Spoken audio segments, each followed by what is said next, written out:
A 15-year-old is being charged with terrorism. It's one of the youngest ever. But this story is really about a kid who was being bullied, and he finally snapped. Brent Clark is his name. He was 14 at the time. Says he was bullied for 9 straight months. Well, finally snapped, took a knife to school and was going to go after his tormentor. Well, that kid wasn't at school. So instead, he turned on a 14-year-old girl and held a knife to her throat. She wasn't hurt, but Clark was charged with kidnapping. We'll pick up the story now with Brent Clark's mom, Danette Reed, and also their attorney, dmcantor. Thank you both for joining us. Mom, let's start with you. All right, where are the terrorism charges coming in? I get the kidnapping when he holds a knife to the 14-year-old's throat, but where's terrorism come in? Thank you. They didn't like what he was thinking at the time. What was he thinking? He actually was thinking suicide by cop. That's the state we found him in. So what did he have? Didn't he have items in his backpack that really alarmed you and police, right? He had a loaded gun, 3 knives, duct tape. His whole plan was to take his class hostage, right? And you said be killed by police. I think they called that. So what did you do? You find the backpack. Is that what happened? We found him in our home. Okay. And we called the police in the school, asking for their assistance. We took him to the police at the school, and we were tricked. The next thing we knew, he'd been charged and incarcerated. David, how were they tricked?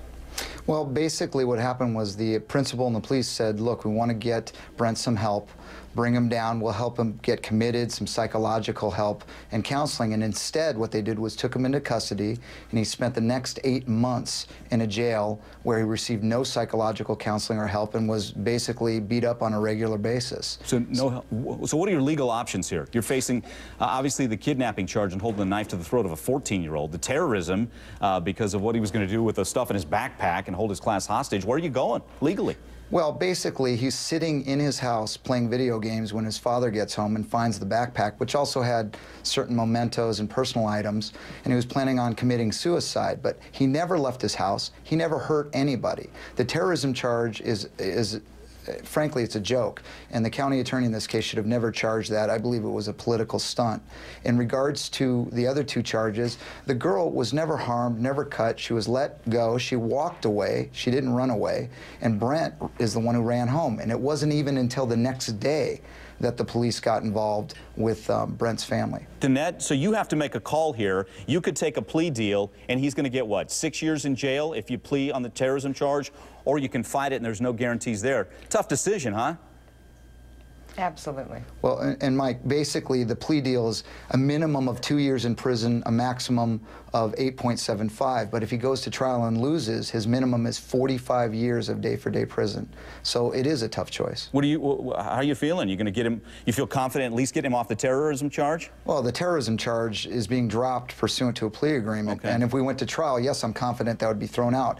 But we feel that he's done enough time, and that probation with the 8 months time served would be more appropriate in this case, because if you put him in prison, he's not going to come out of prison a better person than he is. His best shot is being at home with his mother and father, getting counseling with a high prison term hanging over his head to make sure that he complies. Yeah, and I know he said he's taken responsibility. He knows punishment has come with the 8 months. If more punishment comes, is he okay with that, as long as it's not excessive? Well, he has to do what he has to do. But, the message here, by giving him prison time, basically the county attorney is telling people, don't call the police for help if you're a parent. Instead, take the backpack, hide it in the closet, and then tell Brent, don't answer any questions, and we'll deal with just the knife charge. And if that were the case, he would have already been, this case would have been resolved. He'd be on probation right now, and he probably would have only done maybe a month or 2 in jail. Right, and I'm sure, myself included, I believe repercussions there should be consequences. You hold a knife to a 14-year-old's throat, but a terrorism charge and excessive years in prison, I agree that's too much there. Well, Danette Reed and David Cantor, sorry, David, we got to run. Appreciate your time. Thank you both. Thank you.